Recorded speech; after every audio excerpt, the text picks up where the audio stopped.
شروع کرتا ہوں اللہ کے نام سے جو بڑا مہربان اور نہایت رحم کرنے والا ہے۔ بسم اللہ الرحمن الرحیم۔ کالے چنوں کا صدقہ رب الاول میں اس طرح کر دو، 3 منٹ بعد معجزہ دیکھ لینا، دولت کی بارش ہوگی۔ محترم ناظرین، اسلام میں صدقہ و خیرات کی بڑی اہمیت و فضیلت ہے۔ صدقہ ہی مال میں زیادتی، کشادگی رزق، جہنم کی آگ سے دوری، قیامت کی ہولناکی سے بچنے کا ایک ذریعہ ہے، اور مرنے کے بعد مسلسل ثواب حاصل کرنے کا ایک سبب ہے۔ اور جو کچھ بھی انسان دنیا میں صدقہ کے طور پر خرچ کرتا ہے وہی اس کا حقیقی مال ہے۔ چنانچہ رسول اکرم صلی اللہ علیہ وآلہ وسلم نے فرمایا کہ ابن آدم نے اللہ کے راستے میں جو مال خرچ کیا اور کھایا پیا اور پہنا وہی اس کا مال ہے، اور مرنے کے بعد جو مال چھوڑ گیا اس کا نہیں۔ لہٰذا مسلمانوں کو چاہیے کہ وہ اللہ تعالیٰ کے راستے میں خرچ کرنے سے نہ ڈریں بلکہ دل کھول کر خرچ کریں۔ یقیناً یہی مال انہیں کل قیامت کے دن فائدہ پہنچائے گا اور صدقہ جاریہ کے طور پر برابر اس کا فائدہ ملتا رہے گا۔ اللہ تعالی ہمیں زیادہ سے زیادہ صدقہ و خیرات کرنے کی توفیق عطا فرمائے۔ صدقہ کی بڑی اہمیت و فضیلت ہے۔ صدقہ مال کو بڑھانے اور کشادگی روزی کا سبب ہے۔ صدقہ ہی باقی رہنے والا حقیقی مال ہے۔ مال کے 3 حصہ کر کے ایک حصہ غربا و فقراء میں تقسیم کرنا مشروع ہے۔ صدقہ قیامت کی ہولناکیوں اور جہنم کی آگ سے بچنے کا ذریعہ ہے۔ صدقے کا ثواب مرنے کے بعد بھی جاری رہتا ہے۔ حضرت ابو ہریرہ رضی اللہ تعالی عنہ سے روایت ہے کہ نبی صلی اللہ علیہ وآلہ وسلم نے فرمایا کہ ایک آدمی ایک چٹیل میدان میں چل رہا تھا کہ اس نے بادل سے ایک آواز سنی کہ فلاں کے باغ کو سیراب کر، تو وہ بادل ایک پہاڑی پہ جا کر خوب برسا اور پانی ایک نالی میں جمع ہو کر ایک طرف بہنے لگا۔ بس وہ آدمی بھی اسی پانی کے ساتھ ہو لیا تو دیکھتا ہے کہ ایک آدمی اپنے باغیچے میں کھڑا ہو کر بیلچہ سے پانی ادھر ادھر کر رہا ہے۔ اس آدمی نے کہا، اے اللہ کے بندے، تمہارا نام کیا ہے؟ اس نے وہی نام بتایا جو اس نے بادل سے سنا تھا۔ اس بندے نے اس آدمی سے پوچھا، تم میرے نام کے بارے میں کیوں پوچھ رہے ہو؟ اس نے جواب دیا کہ میں نے بادل سے آواز سنی ہے کہ جاؤ فلاں شخص کے باغ کو سیراب کرو، اور یہی نام ہے، تم اس باغ کی پیداوار کو کیسے تقسیم کرتے ہو؟ اس بندے نے جواب دیا کہ اس کے باغ کے 3 حصے کرتا ہوں، ایک حصہ صدقہ کرتا ہوں، دوسرا کھاتا ہوں، اور تیسرا حصہ اس میں پھر واپس کرتا ہوں، یعنی باغ کے اوپر خرچ کرتا ہوں۔ صدقہ خیرات کرنے کو کہتے ہیں۔ اس سے مراد وہ مال ہے جو اللہ تعالیٰ کی رضا کے لیے غریب لوگوں کو دیا جائے۔ اللہ کی راہ میں مال صدقہ و خیرات کرنا انسان کا کوئی ذاتی کمال نہیں، کیونکہ مال و جان سب کچھ اسی خالق و مالک کی عطا ہے۔ اللہ تعالیٰ نے اپنے بندے پر یہ احسان کیا کہ اس مال کو وصول کر کے کئی گنا بڑھا کر عطا فرماتا ہے، اور بعض کو بے حساب بھی دیتا ہے۔ قرآن حکیم اور احادیث مبارکہ میں صدقہ و خیرات کی بہت زیادہ فضیلت بیان کی گئی ہے، بلکہ اسے اللہ اور اس کے رسول مکرم صلی اللہ علیہ وآلہ وسلم کی رضا کے حصول کا ذریعہ قرار دیا گیا ہے۔ اس اٹل اور ناقابل تردید حقیقت کو قرآن حکیم نے ایک شاندار مثال کے ذریعے بیان فرمایا ہے۔ ارشاد باری تعالیٰ ہے، فضائل صدقہ و خیرات۔ صدقہ کسے کہتے ہیں؟ جواب، صدقہ خیرات کرنے کو کہتے ہیں۔ اس سے مراد وہ مال ہے جو اللہ تعالیٰ کی رضا کے لیے غریب لوگوں کو دیا جائے۔ امام راغب اصفہانی لکھتے ہیں، صدقہ وہ مال ہے جس کا ادا کرنا واجب نہ ہو بلکہ خیرات دینے والا اس سے قرب الہی کا قصد کرے۔ گویا صدقہ زکوٰۃ کی ادائیگی کے بعد وہ زائد مال و دولت ہے جسے مستحقین کے درمیان اس طرح خرچ کیا جائے کہ ان کا معاشی تعطل ختم ہو، ان کی تخلیقی جدوجہد بحال ہو، اور وہ معاشرے کی ترقی میں مطلوبہ کردار بحسن و بخوبی سر انجام دے سکیں۔ سوال ہوتا ہے کہ صدقہ و خیرات کی فضیلت کیا ہے؟ اللہ کی راہ میں مال صدقہ و خیرات کرنا انسان کا کوئی ذاتی کمال نہیں، کیونکہ مال و جان سب کچھ اسی خالق و مالک کی عطا ہے۔ اللہ تعالیٰ نے اپنے بندے پر یہ احسان کیا کہ اس مال کو وصول کر کے کئی گنا بڑھا کر عطا فرماتا ہے اور بعض کو بے حساب بھی دیتا ہے۔ قرآن حکیم اور احادیث مبارکہ میں صدقہ و خیرات کی بہت زیادہ فضیلت بیان کی گئی ہے، بلکہ اسے اللہ اور اس کے رسول مکرم صلی اللہ علیہ وآلہ وسلم کی رضا کے حصول کا ذریعہ قرار دیا گیا ہے۔ اس اٹل اور ناقابل تردید حقیقت کو قرآن حکیم نے ایک شاندار مثال کے ذریعے بیان فرمایا ہے۔ ارشاد باری تعالیٰ ہے وَمَثَلُ الَّذِينَ يُنْفِقُونَ أَمْوَالَهُمُ ابْتِغَاءَ مَرْضَاتِ اللَّهِ وَتَثْبِيَةً مِّنْ أَنفُسِهِمْ كَمَثَلِ جَنَّةٍ بِرَبْوَةٍ أَصَابَهَا وَبِلٌ فَآتَتْ أُكُلَهَا ضِعْفَيْنِ فَإِن لَّمْ يُصْبِهَا وَبْلٌ فَطَلٌّ وَاللَّهُ بِمَا تَعْمَلُونَ بَصِيرٌ۔ اور جو لوگ اپنے مال اللہ کی رضا حاصل کرنے اور اپنے آپ کو ایمان و اطاعت پر مضبوط کرنے کے لیے خرچ کرتے ہیں، ان کی مثال ایک ایسے باغ کی سی ہے جو اونچی سطح پر ہو، اس پر زوردار بارش ہو تو وہ 2 گنا پھل لائے، اور اگر اسے زوردار بارش نہ ملے تو اسے شبنم یا ہلکی سی فوار بھی کافی ہو، اور اللہ تمہارے اعمال کو خوب دیکھنے والا ہے۔ حضرت انس بن مالک رضی اللہ تعالی عنہما روایت کرتے ہیں کہ حضور نبی اکرم صلی اللہ علیہ وآلہ وسلم نے فرمایا، بے شک صدقہ اللہ تعالیٰ کے غصہ کو ٹھنڈا کرتا ہے اور بری موت سے بچاتا ہے۔ حضرت میمونہ بنت سعد رضی اللہ تعالی عنہا سے مروی ہے کہ انہوں نے پوچھا، یا رسول اللہ صلی اللہ علیہ وآلہ وسلم، آپ ہمیں صدقہ کے متعلق بتائیں، تو آپ صلی اللہ علیہ وآلہ وسلم نے فرمایا، جو شخص ثواب کی نیت سے اللہ تعالیٰ کی رضا جوئی کے لیے صدقہ کرتا ہے، اس کے لیے یہ نار جہنم سے رکاوٹ ہے۔ ان احادیث مبارکہ سے معلوم ہوا کہ صدقہ و خیرات کرنے کی بہت زیادہ فضیلت ہے۔ اس سے اللہ تعالیٰ اور اس کے رسول صلی اللہ علیہ وآلہ وسلم کی رضا و قرب نصیب ہوتا ہے، اور یہ عمر میں اضافے کا باعث بنتا ہے۔ اس سے نہ صرف مصائب و آلام اور بلائیں دور ہوتی ہیں، بلکہ اہل قبور بھی صدقے کی برکات سے مستفید ہوتے ہیں۔ نبی کریم صلی اللہ علیہ وآلہ وسلم کا فرمان اقدس ہے، علی کل مسلم صدقہ، ہر مسلمان پر صدقہ کرنا لازم ہے۔ حضرت انس بن مالک رضی اللہ تعالی عنہما سے مروی ہے کہ حضور نبی اکرم صلی اللہ علیہ وآلہ وسلم نے فرمایا، جب اللہ تعالیٰ نے زمین پیدا فرمائی تو وہ ہلنے لگی، پھر اللہ تعالیٰ نے پہاڑ پیدا کیے اور انہیں زمین پر رکھ دیا، چنانچہ وہ ٹھہر گئی۔ فرشتوں کو پہاڑوں کی شدت اور قوت پر تعجب ہوا، انہوں نے عرض کیا، اے پروردگار، تیری مخلوق میں پہاڑوں سے بھی طاقتور کوئی چیز ہے؟ فرمایا، ہاں، لوہا ہے۔ انہوں نے عرض کیا، یا رب، تیری مخلوق میں لوہے سے بھی زیادہ طاقت والی کوئی چیز ہے؟ فرمایا، ہاں، آگ ہے۔ انہوں نے پھر پوچھا، اے پروردگار، تیری مخلوق میں آگ سے بھی زیادہ طاقت والی کوئی چیز ہے؟ اللہ تعالیٰ نے فرمایا، ہاں، پانی ہے۔ پھر عرض کیا، اے رب، تیری مخلوق میں پانی سے بھی زیادہ طاقتور کوئی چیز ہے؟ فرمایا، ہاں، ہوا ہے۔ پوچھا، ہوا سے بھی زیادہ سخت کوئی مخلوق ہے؟ فرمایا، ہاں، انسان ہے۔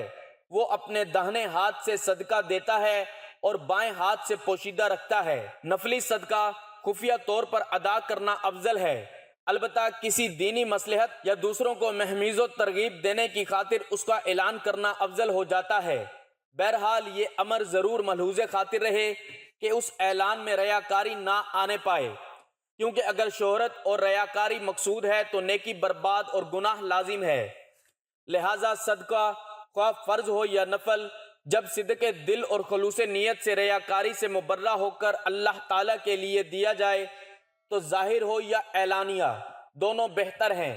تاہم صدقہ کا ظاہر کر دینا افضل ہے اور نفل کا چھپا کر ادا کرنا بہتر ہے۔ ربیع الاول کے مہینے میں کالے چنوں کا صدقہ اس طرح سے کر دو، انشاءاللہ سارا سال بلاؤں سے، برے اثرات سے اللہ کی حفاظت میں آ جاؤ گے۔ آج بس یہ ایک صدقہ بتائے گئے طریقے سے کر کے پورا سال بے فکر ہو جاؤ۔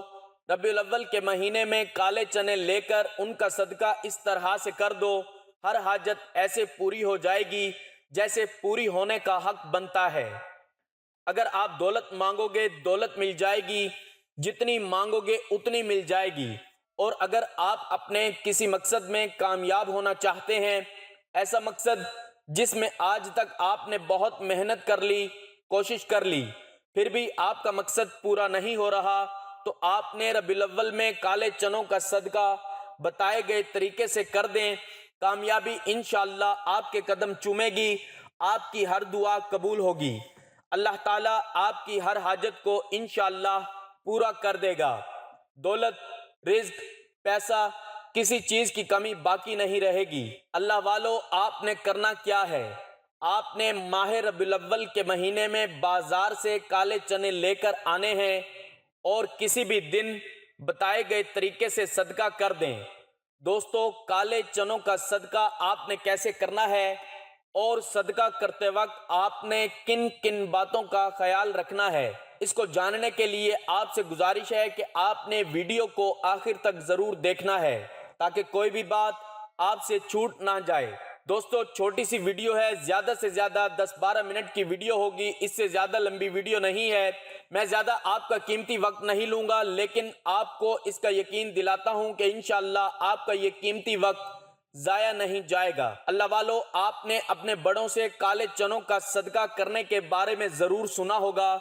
ماہ ربیع الاول کے علاوہ باقی جتنے بھی اسلامی مہینے ہیں ان میں سفید چیزوں کا صدقہ دینا سب سے زیادہ افضل مانا جاتا ہے، لیکن ربیع الاول کے مہینے میں سفید نہیں بلکہ کالی چیزوں کا صدقہ دینا زیادہ افضل مانا جاتا ہے۔ جیسا کہ آپ نے بھی ضرور سنا ہوگا کہ آسمان سے بلائیں نازل ہوتی ہیں اور آسمان سے نازل ہونے والی یہ بلائیں جیسے ہی زمین پر اترتی ہیں تو یہ ایسے لوگوں کو تلاش کرنے لگتی ہیں جن پر یہ آسانی سے سوار ہو سکیں۔ اب جن لوگوں نے ربیع الاول کے مہینے میں صدقہ کیا ہوتا ہے اور جیسا کہ کالے چنوں کا صدقہ کیا ہوتا ہے تو یہ بلائیں کسی بھی صورت اس شخص پر سوار نہیں ہو پاتی، لیکن ایسے لوگ جنہوں نے صدقہ نہیں کیا ہوتا تو یہ ان پر سوار ہوتی ہیں اور پورے سال کے لیے یعنی آئندہ ربیع الاول کا مہینہ آنے تک ان کے اوپر سوار ہی رہتی ہیں۔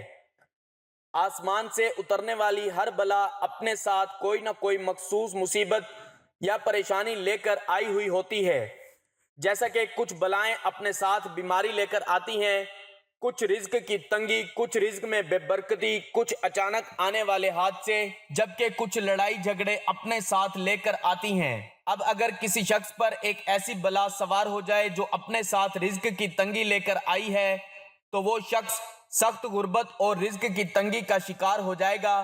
پھر وہ شخص جتنی مرضی کوششیں کر لے، جو مرضی حکمت عملی چلا لے، کبھی بھی وہ رزق اور دولت کے حوالے سے خوشحال نہیں ہو پائے گا۔ اسی طرح اگر کسی شخص پر ایسی بلا سوار ہو جائے جو اپنے ساتھ بیماری لے کر آئی ہے تو پھر وہ شخص بیمار رہنے لگ جاتا ہے۔ ڈاکٹر لاکھ کوششیں کر لیں، ڈاکٹرز کو سمجھ نہیں آ رہی ہوتی کہ اس شخص کو اصل مرض کیا ہے۔ لیکن دوستو، اگر آپ کو ربیع الاول کے مہینے میں کالے چنوں کا صدقہ کر دیتے ہیں تو نہ صرف آپ آسمان سے نازل ہونے والی ان تمام بلاؤں سے محفوظ ہو جاتے ہیں بلکہ ربیع الاول کے مہینے میں کالے چنوں کا صدقہ کرنے سے جس طریقے سے ابھی ویڈیو میں آپ کو بتانے جا رہا ہوں، آپ کی ہر حاجت، ہر دعا، آپ کے دل میں جو بھی خواہش ہے انشاءاللہ ایسے پوری ہوگی جیسے پوری ہونے کا حق بنتا ہے۔ اگر آپ دولت مند بننا چاہتے ہیں تو آپ کے گھر میں پیسہ اور دولت رکھنے کی جگہ نہیں ہوگی، یا آپ اپنے کسی اور مقصد میں کامیاب ہونا چاہتے ہیں، آپ نظر بد سے بھی کافی حد تک محفوظ ہو جائیں گے انشاءاللہ۔ اللہ والو، آپ کو بتا دیتے ہیں کہ آپ نے کالے چنوں کا صدقہ کیسے دینا ہے اور کس بات کا آپ نے خاص خیال رکھنا ہے۔ تو آپ نے سب سے پہلے کیا کرنا ہے، اگر آپ کے گھر 1 پاؤ یا آدھا کلو کالے چنے پڑے ہوئے ہیں تو ٹھیک ہے، اگر آپ کے گھر کالے چنے موجود نہیں ہیں تو آپ نے بازار جانا ہے اور کالے چنے خرید کر لے آنے ہیں۔ 1 پاؤ یا آدھا کلو کالے چنوں کا صدقہ لازمی کرنا ہے۔ کالے چنوں کو لانے کے بعد آپ نے ان چنوں کو اپنے پاس رکھ لینا ہے اور سب سے پہلے آپ نے نبی کریم صلی اللہ علیہ وآلہ وسلم کی ذات مبارک پر 3، 7 یا 11 بار درود پاک پڑھنا ہے۔ درود پاک آپ کوئی سا بھی پڑھ سکتے ہیں، آپ صلی اللہ علی محمد پڑھ لیں، آپ صلی اللہ علیہ وآلہ وسلم پڑھ لیں، آپ نماز والا درود ابراہیمی پڑھ لیں تو سب سے بہتر ہے، کیونکہ دوستو درود ابراہیمی کی فضیلت اور برکت سب سے زیادہ ہے۔ درود ابراہیمی ایک بار ثواب کی نیت سے میرے ساتھ بھی پڑھیے گا۔ اللہم صلی علی محمد وعلی آل محمد کما صلیت علی ابراہیم وعلی آل ابراہیم انک حمید مجید، اللهم بارك على محمد وعلى آل محمد كما باركت على إبراهيم وعلى آل إبراهيم انک حمید مجید۔ درود پاک پڑھنے کے بعد آپ نے اپنے مقصد کی نیت کرنی ہے۔ آپ دولت چاہتے ہیں، آپ سارا سال بلاؤں سے محفوظ رہنا چاہتے ہیں، اس کے علاوہ آپ کا جو بھی مقصد ہے اپنے مقصد کی نیت کرتے ساتھ ہی ایک مرتبہ اعوذ باللہ من الشیطان الرجیم اور بسم اللہ الرحمن الرحیم پڑھنی ہے۔ اب آپ نے کیا کرنا ہے، جو کالے چنے آپ نے اپنے پاس رکھے ہوئے ہیں ان کے اوپر آپ نے پہلے یہ وظیفہ پڑھنا ہے اور پھر آپ نے ان کالے چنوں کو صدقہ کرنا ہے۔ یہ وظیفہ آپ نے اس لیے پڑھنا ہے تاکہ آج آپ جس حاجت کے لیے یہ صدقہ کر رہے ہیں وہ مقصد آپ کا پورا ہو جائے۔ اب آپ نے سب سے پہلے سورت کوثر پڑھنی ہے۔ سورت کوثر قرآن پاک کی سب سے چھوٹی سورت ہے۔ ایک مرتبہ سورت کوثر کی تلاوت سماعت فرما لیں۔ بسم اللہ الرحمن الرحیم، انا اعطیناک الکوثر فصل لربک وانحر ان شأنک هو الابتر۔ آپ نے سورت کوثر کو صرف 3 بار پڑھنا ہے۔ جب آپ 3 بار سورت کوثر پڑھ لیں تو اب آپ نے دوسرے نمبر پر بھی قرآن پاک کی ایک اور سورت پڑھنی ہے۔ اب آپ نے دوسرے نمبر پر سورت فلق پڑھنی ہے۔ سورت فلق قرآن پاک کی 113ویں نمبر والی سورت ہے۔ سورت الفلق کی تلاوت سماعت فرما لیں۔ بسم اللہ الرحمن الرحیم، قل اعوذ برب الفلق، کہہ دو صبح کے پیدا کرنے والے کی پناہ مانگتا ہوں، من شر ما خلق، اس کی مخلوقات کے شر سے، ومن شر غاسق اذا وقب، اور اندھیری رات کے شر سے جب وہ چھا جائے، ومن شر النفاثات فی العقد، اور گروہوں میں پھونکنے والیوں کے شر سے، ومن شر حاسد اذا حسد، اور حسد کرنے والے کے شر سے جب وہ حسد کرے۔ دوستو یہ سورت الفلق ہے، اس کو آپ نے دوسرے نمبر پر صرف 3 بار پڑھنا ہے۔ جب آپ 3 بار سورت الفلق پڑھ لیں تو اب آپ نے تیسرے نمبر پر سورت الناس بھی پڑھنی ہے۔ سورت الناس قرآن پاک کی سب سے آخری سورت ہے۔ بسم اللہ الرحمن الرحیم، قل اعوذ برب الناس، کہہ دو میں لوگوں کے رب کی پناہ میں آتا ہوں، مالک الناس، لوگوں کے بادشاہ کی، الہ الناس، لوگوں کے معبود کی، من شر الوسواس الخناس، اس شیطان کے شر سے جو وسوسہ ڈال کر چھپ جاتا ہے، الذی یوسوس فی صدور الناس، جو لوگوں کے سینوں میں وسوسہ ڈالتا ہے، من الجنۃ والناس، جنوں اور انسانوں میں سے۔ اللہ والو سورت الناس کو بھی آپ نے 3 بار ہی پڑھنا ہے۔ یہ تینوں صورتیں قرآن پاک کی چھوٹی چھوٹی صورتیں ہیں لیکن یہ بہت ہی زیادہ طاقتور صورتیں ہیں۔ اس کی وجہ بھی آپ کو پتہ ہے کیونکہ یہ اللہ تعالیٰ کی جانب سے نبی کریم صلی اللہ علیہ وآلہ وسلم کے لیے ایک خاص تحفہ ہے۔ اللہ تعالیٰ نے سورت کوثر میں نبی کریم صلی اللہ علیہ وآلہ وسلم کو یہ دلاسا دیا تھا کہ جو لوگ آپ کو ابتر کہتے ہیں، توبہ نعوذ باللہ، وہ اصل میں خود ابتر ہیں اور آپ کا نام رہتی دنیا تک ہمیشہ باقی رہے گا۔ اور یہی چیز سورہ کوثر کو قرآن پاک کی سب سے چھوٹی اور سب سے طاقتور ترین سورت بنا دیتی ہے۔ اس طرح اگر سورت الفلق اور سورت الناس کی بات کریں تو یہ دونوں بھی بہت چھوٹی چھوٹی صورتیں ہیں لیکن بے حد طاقتور ہیں۔ سورت الناس اور سورت الفلق پڑھنے والا شخص جن اور انسان دونوں کے شر سے، حسد سے محفوظ ہو جاتا ہے۔ آسمانی بلائیں اس پر نازل ہونے کا سوچ بھی نہیں سکتی۔ اچانک آنے والی مصیبتوں سے انسان مکمل طور پر محفوظ ہو جاتا ہے۔ ایک حدیث میں نبی صلی اللہ علیہ وآلہ وسلم نے فرمایا، آج کی رات مجھ پر کچھ ایسی آیات نازل ہوئی ہیں جن کی مثل میں نے کبھی نہیں دیکھی۔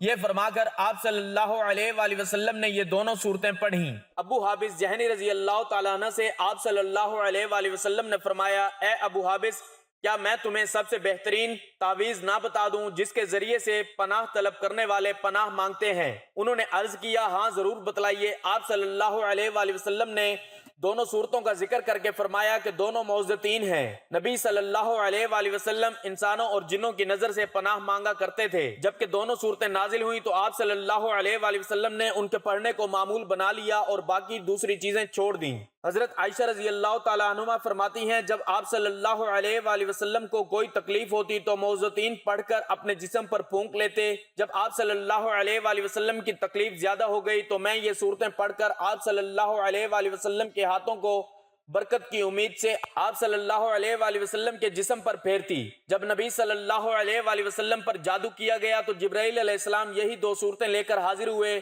اور فرمایا کہ ایک یہودی نے آپ صلی اللہ علیہ وآلہ وسلم پر جادو کیا ہے اور یہ جادو فلاں کنویں میں ہے۔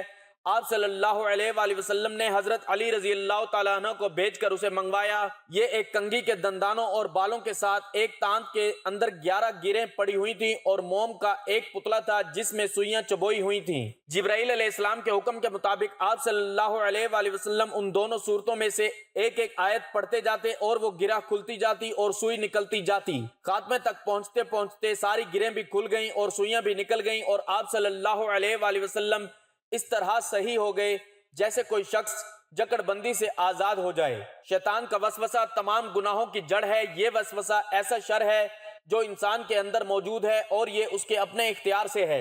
جب آپ 3 بار سورۃ کوثر، سورۃ الفلق اور سورۃ الناس پڑھ لیں تو اس کے بعد آپ نے پھر 3، 7 یا 11 بار وہی درود پاک پڑھنا ہے جو آپ نے عمل کے شروع میں پڑھا تھا۔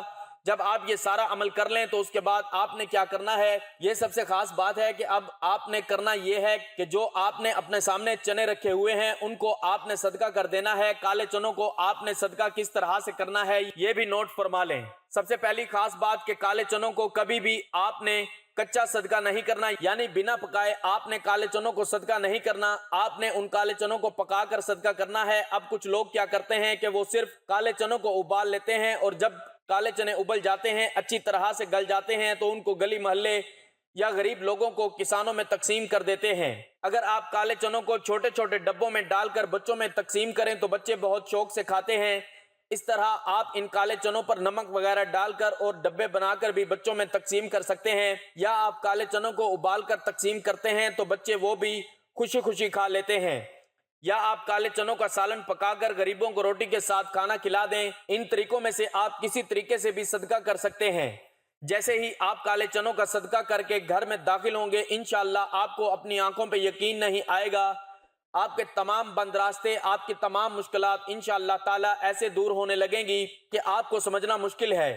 آپ سارا سال انشاءاللہ مجھے دعائیں دیتے نہیں تھکیں گے۔ دوستو، اگر ویڈیو اچھی لگی ہے تو کمنٹس میں ماشاءاللہ یا سبحان اللہ ضرور لکھیے گا۔ دعا ہے کہ رب کریم میرا سنانا اور آپ کا سننا اپنی پاک بارگاہ الہی میں قبول و منظور فرمائے، جو مانگا مقدر فرمائے، جو نہیں مانگ سکے بن مانگے عطا فرمائے، آمین۔ ناظرین، اپنے رزق میں برکت اور وسعت کے لیے اللہ تعالیٰ کے 99 ناموں میں سے کوئی ایک نام ضرور لکھا کریں۔ اللہ تعالیٰ ہم سب کا حامی و ناصر ہو، آمین۔ جزاک اللہ۔